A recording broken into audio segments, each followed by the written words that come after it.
Seorang calon pendeta bernama Melinda Zidemi mendadak hilang di wilayah tempat dia bertugas di daerah Sungai Baung, Desa Bukit Batu, Kecamatan Air Sugihan, Kabupaten Ogan Komering Ilir, Sumatera Selatan.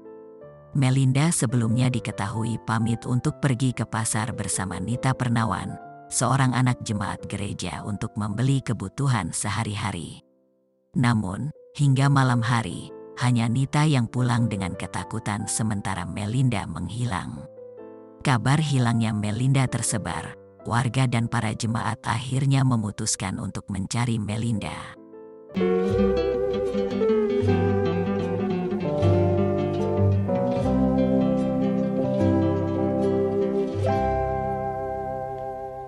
Melinda Zidemi adalah seorang lulusan Sekolah Tinggi Teologi Injili Palembang atau STIP pada bulan Agustus tahun 2018. Melinda yang berasal dari Pulau Nias, Provinsi Sumatera Utara, menempuh pendidikan sarjana teologi kependetaan selama 5 tahun di kota Palembang. Setelah lulus kuliah dari STIP, wanita berusia 24 tahun itu menyandang status sebagai vikaris atau calon pendeta. Tak lama pada bulan Oktober tahun 2018, Melinda ditugaskan ke Dusun Sungai Baung, Kecamatan Air Sugihan, Kabupaten Ogan Komering Ilir. Melinda dengan cepat beradaptasi dan berbaur dengan masyarakat sekitar rumah yang ia tinggali. Warga mengenalnya sebagai sosok yang ramah, baik, serta peduli terhadap para tetangganya. Tak heran, para tetangga sekitar bersikap sama pedulinya kepada Melinda. Selang beberapa waktu, Melinda dekat dengan seorang anak jemaat gereja berusia 9 tahun bernama Nita Pernawan. Nita kerap mengunjungi Melinda ke rumahnya, bermain bersama, maupun menemani belanja ke pasar. Keramahan Melinda terhadap tiap orang membuat warga sekitar terpesona dan terpikat terhadap kepribadian Melinda. Salah satunya adalah seorang pria bernama Nang. Pria lajang berusia 20 tahun ini adalah buruh dari perkebunan sawit. Nang tinggal di mes yang tak jauh dari tempat Melinda tinggal. Keramahan Melinda membuat Nang nekat mendekatinya dalam tiap kesempatan. Warga yang mengetahui hal itu coba memperingatkan Melinda untuk berhati-hati, karena Nang kerap membuat masalah di wilayah mereka. Melinda yang sudah diperingati pun menuruti dan bersikap wajar ketika tiap berpapasan dengan Nang. Melinda tak ingin keramahannya disalahartikan sehingga membuat harapan pada Nang. Sementara Melinda sudah memiliki tunangan dan segera akan melangsungkan pernikahan. Suatu hari, saat mereka kembali berpapasan, seperti biasa Nang basa-basi menyapa dan menggoda Melinda. Namun reaksi Melinda saat itu sangat pedas terhadap Nang. Menurut pengakuan Nang, Melinda menghinanya jelek. Dari sinilah Nang merasa sakit hati dan berniat ingin memberi pelajaran untuk Melinda. Nang yang sakit hati lantas mengajak rekan sesama buruh yang bernama Henry untuk balas dendam.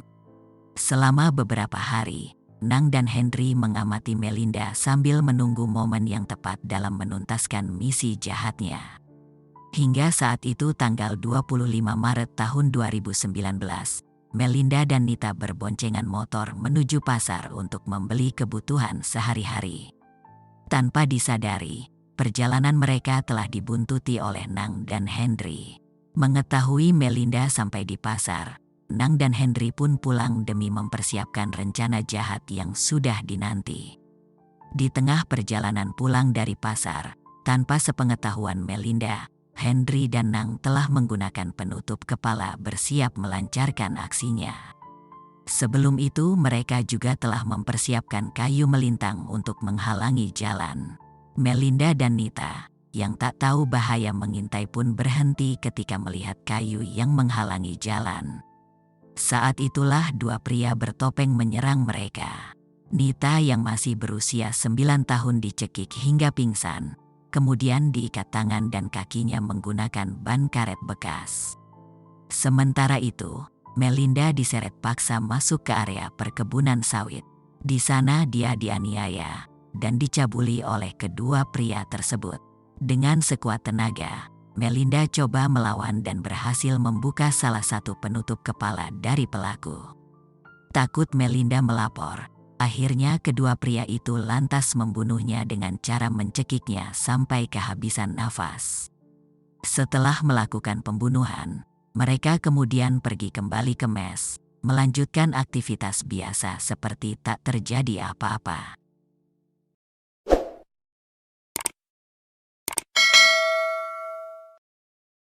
Nita, gadis kecil yang ikut bersama Melinda saat kejadian, tak lama sadar dari pingsannya. Gadis itu berhasil melepaskan diri dari ikatannya, kemudian berlari menuju Gereja Kristen Injili Indonesia. Di sana dia menceritakan apa yang baru dialaminya. Para jemaat gereja serta warga pun segera bergegas mencari Melinda. Mereka mendatangi lokasi kejadian berdasarkan petunjuk dari Nita. Namun sayangnya mereka tidak menemukan Melinda. Sementara Nang dan Henry yang mendengar hilangnya Melinda, dengan rasa tak bersalah turut serta dalam pencarian. Beberapa jam berlalu, Melinda masih belum ditemukan. Mereka akhirnya menelusuri ulang dan membagi ke dalam beberapa kelompok kecil untuk berpencar dalam misi pencarian. Menjelang pagi setelah 11 jam pencarian, sesosok tubuh tanpa busana dengan kondisi menyedihkan ditemukan. Melinda akhirnya ditemukan di areal perkebunan sawit, namun dalam keadaan tak bernyawa. Jasad Melinda kemudian dibawa ke rumah sakit untuk pemeriksaan lebih lanjut. Setelah dilakukan otopsi, jenazah Melinda dibawa ke Gereja Kristen Injili Indonesia yang berlokasi di Jalan Urip Sumoharjo, Palembang. Selesai melaksanakan ibadah penghiburan dan ibadah pemberangkatan, jenazah Melinda kemudian dikirim ke kampung halamannya di Pulau Nias, Sumatera Utara. Polisi segera bergerak memeriksa semua bukti petunjuk dan mencari pelaku kejahatan.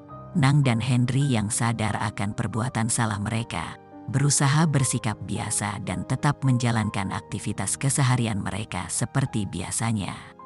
Selang 2 hari dari penemuan jasad Melinda, polisi memperoleh petunjuk dari seorang saksi mata bahwa sebelum waktu kejadian, dia melihat Melinda dibuntuti oleh 2 orang pengendara motor hitam berboncengan. Motor tersebut dikenali oleh saksi sebagai kendaraan milik Nang, namun saksi mata tidak tahu siapa pengendara tersebut karena menggunakan penutup kepala. Petunjuk lain dikatakan oleh Nita kepada polisi bahwa pelaku memiliki tato di punggung tangan seperti yang dimiliki Nang. Berbekal informasi tersebut, polisi segera menangkap Nang dan Henry pada tanggal 28 Maret tahun 2019.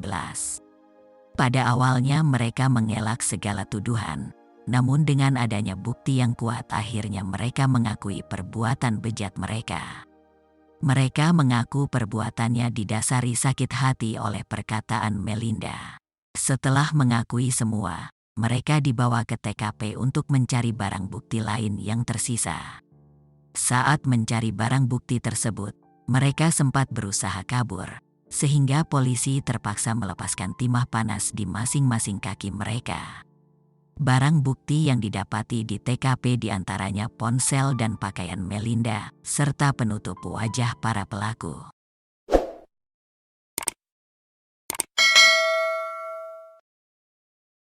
Dalam persidangan yang digelar pada tanggal 12 November tahun 2019 di Pengadilan Negeri Kayu Agung Kabupaten Ogan Komering Ilir, Sumatera Selatan, Hakim Ketua Edi Daulata Sembiring memutuskan kedua terdakwa terbukti bersalah atas pembunuhan berencana terhadap korban Melinda Zidemi. Hasil otopsi menunjukkan Melinda tewas karena dicekik, sebab di leher Melinda terdapat luka memar bekas cekikan. Selain itu, lidah korban juga patah, sehingga korban sulit untuk bernafas. Atas perbuatan itu, pelaku dijatuhi hukuman seumur hidup. Demikianlah cerita kali ini. Semoga kita bisa mendapat pelajaran dari apa yang terjadi. Sampai jumpa di cerita yang lainnya.